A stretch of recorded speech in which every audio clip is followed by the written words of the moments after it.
the return of the sausages. All sorts of things that I would have wanted as a kid that I couldn't have, right? Famously, Sky TV. How'd that happen? I guess I just forgot what was going on. They're eating the dogs, the people that came in. They're eating the cats. Hey, it worked. Welcome back to the international discussion in the Downtown Den Politics podcast. Yesterday, you will have heard us talking about all things domestic, and today we're just going to touch briefly on some of the things that are happening internationally. And let's start with the Ukrainian conflict, which rages on. An audacious attack has taken place, a drone attack by the Ukrainians on Russia.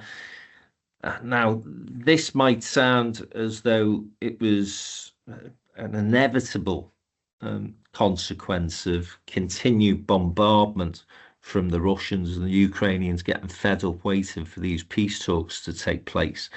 But in the aftermath of this particular strike, as I say, a very audacious strike, we're hearing from hawks in Russia that they're comparing this to Pearl Harbor, and they're suggesting that now is the time for Putin to go nuclear. A very, very worrying development, Jim. Yes, indeed. Just first of all, one never wants to glorify war or anything, but the audacity of what the Ukrainians have done, managing to destroy aircraft in Irkutsk. I mean, for people who are not fully familiar with the geography of Russia, Irkutsk is beyond the Ural Mountains. I mean, it's miles away, and we wait the full details of how they've done this, how they infiltrated Russia and apparently launched these things from trucks, and how they extradited the people who were doing it remains to be seen. So as an act of bravura, it's incredible.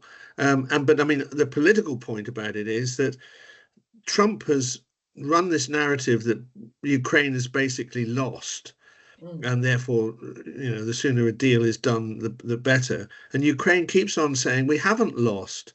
Now, you refer to this possible response. I mean, the only thing I would say, and again, we can't ever discount terrible things happening almost by mistake, but Putin has rattled this nuclear saber many times in this conflict, and thank God it hasn't come near to happening. But he must be to some extent embarrassed by it. But it seemed an odd prelude to going into talks that the Ukrainians should make this strike. And we hear all sorts of speculation about a major offensive by the Russians on the land during the course of this summer when the conditions are favourable. And so obviously we'll have to wait as we speak now. The talks are due to resume. But what's most fascinating, my final point, is Donald Trump. He hates to be tapped along, and yet he is being tapped along. Now, he sort of gave a 2-week deadline, which has now got 1 week to expire. And it'll be absolutely fascinating to see what he does after 1 more week. Will Trump either sort of walk away from it and blame somebody or other, or will he actually impose, extra sanctions on the Russians? I mean, it is quite tricky, apparently. I'm not an expert in all this, but just, putting oil sanctions on Russia could have unforeseen consequences for the world economy. So that may be an issue. But it's absolutely fascinating what Trump is actually going to do in this respect. And I'm sure we'll come on to Gaza later on. He's realizing perhaps that the world is just not waiting for him. Yeah, exactly. Yeah. Joe, do you think there's any genuine prospect of those peace talks leading to any realistic prospect of peace? No, in a word, I think it's interesting, and I think Jim made the point absolutely. All the time America had given up on Ukraine and saw them as the loser, it was an easy win. And you have to ask, why on earth didn't Putin string Trump along and say, yeah, it's fine, we're not going to do anything? He could have claimed victory. His attention span is, less than enough. He'd have walked away. But actually, Putin's now annoyed him. Trump said, Putin's gone crazy. I don't know why. He's, known him for years, but he's obviously mad, don't know what he's playing at. So he's lost patience there. Ukraine have shown that they've still got skin in the game. And I think that, that might inspire a whole different attitude from America that, hey, come on, guys, we're behind you. Because, Putin's dissed Trump. I mean, it's schoolboy willy waving. It's pathetic. But the bigger question, and I think the really worrying question, and we heard it from Keir Starmer in the Defence Review press conference yesterday, is that the threat from Russia is very real. And, as we've said before on this podcast, if you go into the Scandinavian countries, they know that. They feel it. They can feel the breath down the back of their neck, and they're prepared for it. And Keir Starmer has said, we in the UK must prepare for war. And I think that is really chilling. And I think, we are all old enough to have gone through little bits of squeaky bum time, at various points. But I think it is now much more present. And I think, the election in Poland, by a whisker of, he's not raging right wing, but he is conservative, is quite surprising, actually. And Poland is right on, the front line with Russia.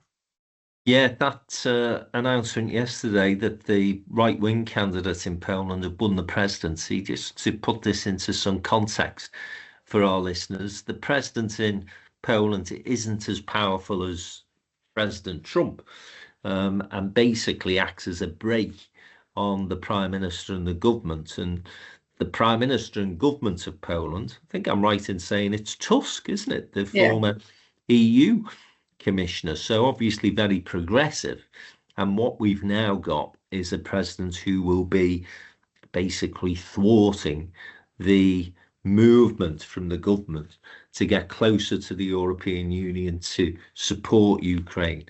Those are the worries that the West, generally speaking, will have about the news in terms of the result of that presidential election. And Poland is a key strategic country, of course, Jim, because of its positioning in Eastern Europe and so close to the Russian border. Yes, I think this new president is fully in support of Tusk on the question of Ukraine.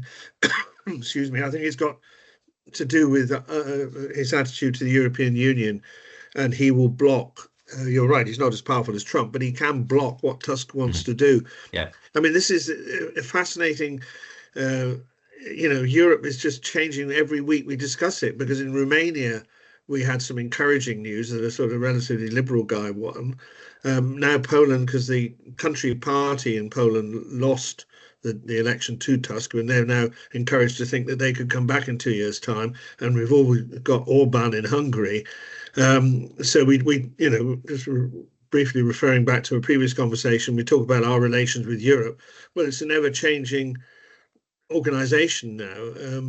And, I remain a bit apprehensive about its getting its act together with regard to Ukraine. There still seems to be some reluctance on that. So these constantly moving parts, it's a complex issue, and we've just got to hope, particularly the frontline countries on the Russian border, do keep getting their act together.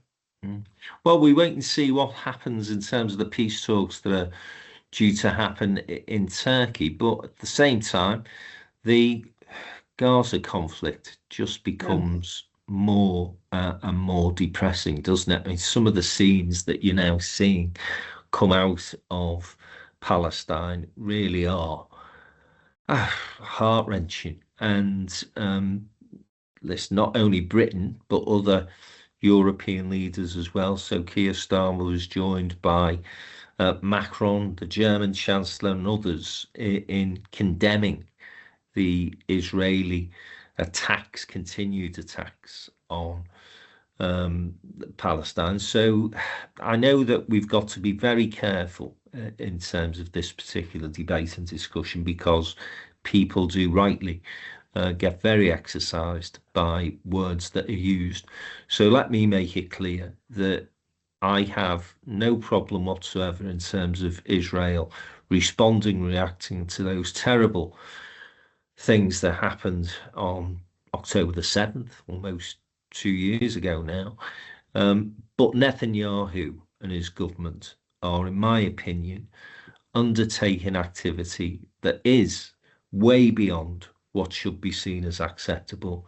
And worse than that, in a sense, is doing it for his own political reasons. He's doing it to save his own political skin, because there are corruption charges that will be put before him once this war, hopefully soon as possible, stops. And Joe, he's just tagging to the right and to the more extreme elements of the government to stay in power. And as a result, innocent people and children are being, I'm going to use the word, murdered. Yeah, no, he's a murderer. And, you know, there is no other word for it. He is a murderer, and it is to save his own political skin. Opinion polls from Israel suggest that over 70% of Israelis are not in favour of the policies that he's pursuing. And yes, we all condemn absolutely what Hamas did. And it would be wonderful if the Palestinian people could have a different leadership, you know, not be under the brutal boot of Hamas, because they are brutal. But it's jolly hard to fight for democracy when you haven't got a roof over your head. And what we're seeing now, Frank, it's not just the indiscriminate shelling and attacks on paramedics, on hospitals, on schools, on refugee camps. It's the use of starvation and the embargo on aid that is actually killing people. And when you see the pictures of those little children, you know, we haven't seen photographs and images like that since famines in Africa. And this is happening in a modern democracy, a civilized country, a couple of hours away from where we are all sitting. And it is appalling. And I think most people with any heart just think, what can we do to stop this? I mean, yes, you can march, you can protest, you can do all of those sort of things, but what can we actually do to stop it? Because until somebody stops Netanyahu, nothing will change. And it is just, you know, when you see and hear about people desperately queuing for what little bits of food that are now being distributed by military, not by aid agencies, and people are being funneled into these areas and then being shot at. It is inhuman. It just is beyond belief. This will come back to haunt our generation in decades to come, of how we stood here and did nothing. Interesting, Jim. The dial has moved, though, among considered to be Israel's allies, including the UK, of course, and clear condemnation. David Lammy, Foreign Secretary, was in Parliament a week or so ago, absolutely laying into Netanyahu and some of the tactics that are now being used by the Israeli government. Yes, I mean, I'm not sure what is, you know, Joe's suggesting that we can do. We are small players historically. We are big players in the situation in the Middle East, but now we are bystanders to some extent. This is happening because of this terrible confluence of, you've identified it, Netanyahu's motivations for keeping the war going for his own personal reasons, but crucially because the United States, who do have ultimately the power, are not choosing to exercise it. So under that umbrella of indifference or deliberate policy by Trump, Netanyahu is able to carry on like this. You know, and it is storing up trouble for the future. I mean, the complete inability of Israel to offer anything to the Palestinians post-Hamas. We all agree that Hamas cannot have a role in the future governance of Gaza. But Netanyahu is at best silent on any alternative to that. And what fills that vacuum is Smotrich and Ben-Gvir, who actually explicitly say that they want the Palestinians out of Gaza so that presumably either Jews can live there or that Donald Trump can build his luxury hotels. So that's where we are. But I just get a little frustrated. Is it what we must do more? I'm not sure. I mean, we've suspended trade talks with Israel, I think, but I'm not quite sure what you guys think. What more could we do? I think we were very slow to the table in terms of making the condemnation. In my opinion, should have come a lot sooner, a lot earlier, not just from the UK, but from others. And I understand the diplomatic tensions and the challenges that presents, particularly when the United States have taken the position it's taken. But I just think that some of the scenes that we've seen and the fact that we know, and not just instinctively, we just know that this war now is being waged because of one man's determination to hang on to his position and to basically steer clear of justice. And for the UK government, the French government, the German government, never mind the Americans, to stand back and allow what I think, again, can be accurately described as a genocide. Yes. It's absolutely scandalous. But just again, to press Jim, you, we could have said in the 30s, there were lots of people who failed to, we're not saying there is anything necessarily practically that we can do, but surely our soft power is that we can condemn these things when we see them in plain sight. We're doing that, but when you say stand back, but we didn't, Jim. The other side of a stand back coin is that you somehow envisage some sort of intervention. I mean, if that's what you and Joe believe, then you should say. I mean, some international force going in to separate the contending parties. I mean, what do you mean by we stand back? Exactly, we are standing back because there's nothing militarily, I suppose, we can do. I don't think anyone's suggesting for a minute that we go in militarily. That would be absolutely bonkers. But I do think there is a way that the European Union and Britain and Canada and probably Australia and New Zealand and other countries, America, God knows where they stand on this, where it suits them at the moment, but should be putting pressure on the Israeli government and through the UN, which I know people criticize for many reasons, but when war was raging in former Yugoslavia, in Bosnia, the UN actually were a peacekeeping force. And I know, many people criticize, but if you had a UN peacekeeping force, they're still there in the Golan Heights. They are still there in parts of the Middle East anyway, that you would have them looking after the food agencies and you make my point. You make my point about Bosnia. There, NATO started bombing the Serbs. I mean, there was military action to stop the appalling carnage. Yeah. And Frank has a point. I mean, maybe it's not one point he's actually made explicitly. Is that that was Europeans, and we couldn't tolerate that loss of life, so we actually did something. And these are people in the Middle East of which we know little. I mean, maybe that's your underlying point, Frank, and you're upset about that. I can understand that. No, I think you've just sometimes got to publicly condemn things that are clearly wrong. And whether you say, well, that's not going to make a difference or not, I think it says an awful lot about the culture of this country. And I think that if you are prepared to watch Netanyahu get up to the sort of stuff that he's doing at this moment in time, it's going to be very, very difficult, Jim, when a country that we don't perceive usually as an ally does something similar, the same, or worse, because people will rightly turn around and say, well, where were you when it came to condemning Netanyahu and his activity? So you've got to be consistent in terms of your approach. And my view is that the condemnation has come rightly, but it's come too late.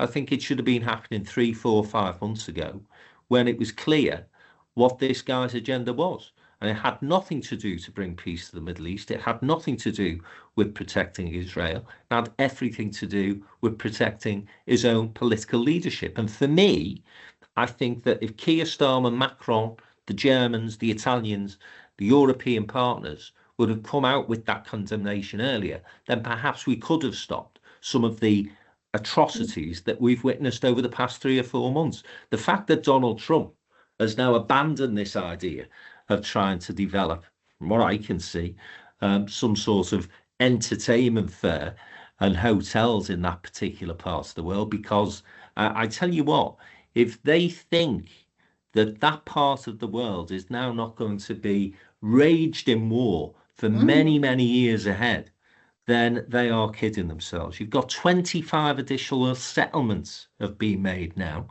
And the idea, you know, the notion that the other people within the Middle East who are supportive of the Palestinians are going to simply sit back and accept that. And the fact that you haven't now basically given Hamas their biggest recruitment tool that they've ever had in a generation is for the birds, Jim. So, you know, I'm sorry, yet we can't go in bombing, but we can go in with strong words, strong condemnation, and we should have done it months ago, in my opinion. And the only way to get rid of Netanyahu is for the people of Israel to get rid of him. And that is only going to happen when the people of Israel understand how the rest of the world feels about what he is doing in their name. And just as a very tiny sidebar, since Donald Trump's visit to the Middle East, which didn't include Israel, interestingly, but his visit to Syria to see the new interim president there, and the lifting of American sanctions on Syria. Now that makes a huge difference. Sanctions have been in place for a very, very long time. Now, if that means American companies, American businesses, American investment, American arms, you know, are going into Syria, and you do have attacks from Israel into Syria now and again. And as I said, you've got the Golan Heights, of course, right between the two countries. Then you get into a whole different, shape shifting in that area, as was ever the case. Yeah, it is. It's absolute tragedy what's happening. It's awful. The point that you made, Joe, I think is worth repeating. You know, over 70% of the Israeli people are saying that they don't support what Netanyahu is up to at this moment in time. So we hope to see some progress made, maybe because the United States will see that this simply can't continue to be supported. Let's move on then to something a little lighter, but no less serious in a sense, and that was the invitation that King Charles received to go and open the new Canadian Parliament. And this may be seen as simply pomp and ceremony, but on this occasion, I think there was a very clear political signal being sent to President Trump, who, of course, has been saying for months now that Canada is going to become the United States' 51st state. And it was a reminder, perhaps, to the Trump administration and to the Orange One himself, who apparently is an admirer of our royal family, that hands off, mate, because this place actually belongs to the Great British Commonwealth. Jim, I think the King's played a blinder here, don't you? And Carney, to be fair. Yes. Well, Carney, even in the White House, which has become very often an extraordinary place for humiliating people, from Zelensky to the Ramaphosa of South Africa. I mean, particularly Ramaphosa, how they walk into a thing where there's a pre-prepared video to humiliate them, I have no idea. But Carney, when he was there, just said that, you're a real estate man, Mr. President. This real estate's not for sale. And he just did it gently and it didn't escalate. And he's been backed up by King Charles. Absolutely. It sort of plays to King Charles's strength. He wants, a little bit more than the late Queen, to give a little bit of an edge to his reign, to not completely be neutral in terms of issues. We all know where he stands on the environment and architecture and things like that. But I think it was an entirely appropriate thing to indicate to the United States that Canada is a valued part of the Commonwealth. It remains a little bit of an anomaly that he's head of state of Canada, and that's not always been accepted, and particularly the Quebecois are not happy with it. But I think on this occasion, the Carney-Charles axis worked extremely well. And I think we've heard a little less from the Orange One recently about his empire from the Panama Canal to Greenland. I think he's got other fish to fry at the moment.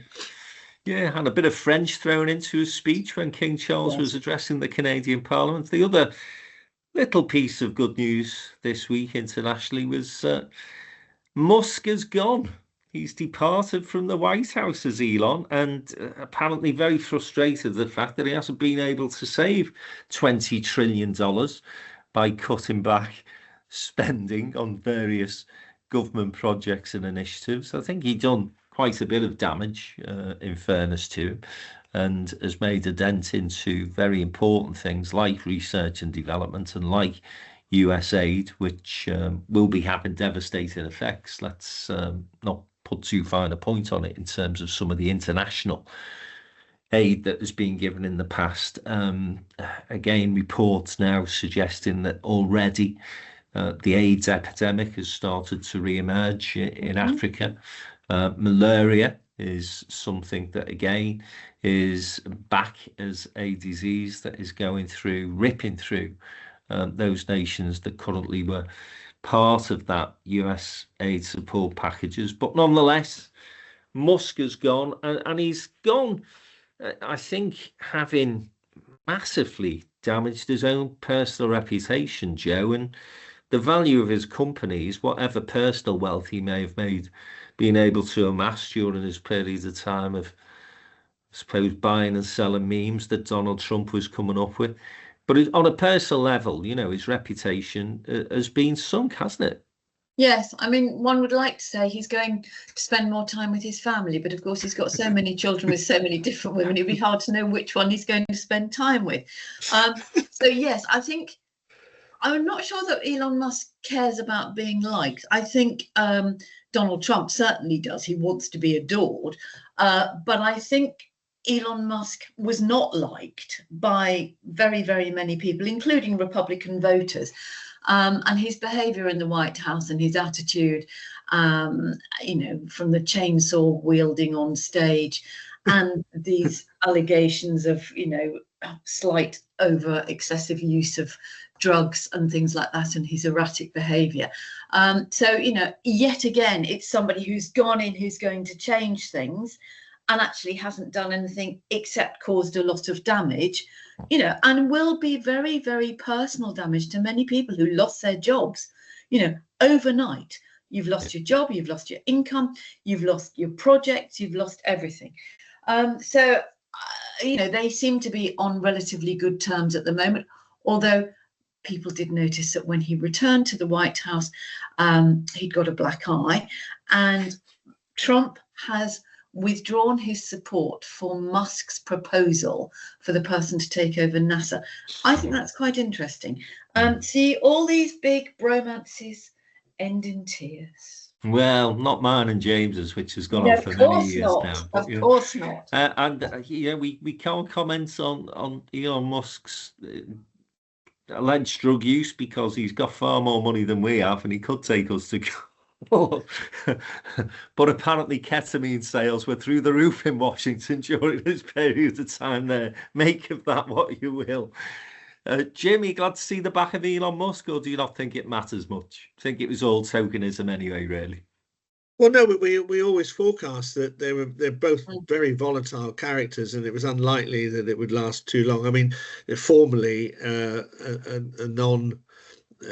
private citizen cannot spend more than 130 days in the public service in the White House. There had to be that change, but things can go on informally. They could have managed that if all was well in the Trump-Musk house, but of course it wasn't. And the most significant thing was that this big and beautiful, huge bill that's going through Congress, about the only thing that Congress is being allowed to discuss, which puts in place the huge tax cutting and other economic measures of the Trump administration.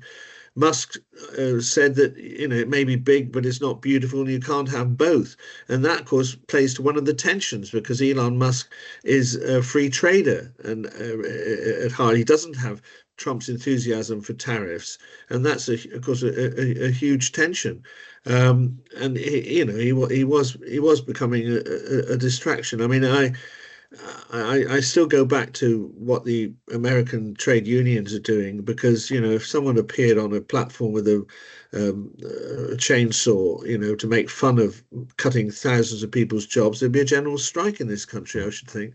So the man is very volatile, and the damage that's been done to Tesla cars. I mean, I think that's the other thing. He was being hauled back by the shareholders, saying, "Hang on, mate, you need to get this car company stabilized." Yeah. Well, his biggest customer base, of course, are liberals who are bothered about the environment. So it wasn't the best business move in the world to attach yourself to the populist that is Trump, who thinks net zero is a hoax. So there you go. Well, good luck, Elon, whatever you do next. But please just stay silent on UK politics, because he dabbled in that, if you remember, 12 months or so ago. Yeah. Very unhelpful. So yeah, I'm glad to see the back of him, to be honest. Right, we've done half an hour on international affairs. We could have done a lot longer, but we're going to be back next Monday to talk all things politics again. So for now, from Jim, from Joe, from myself, Frank McKenna, goodbye from the Downtown Den Politics Podcast. Enjoy the rest of your week.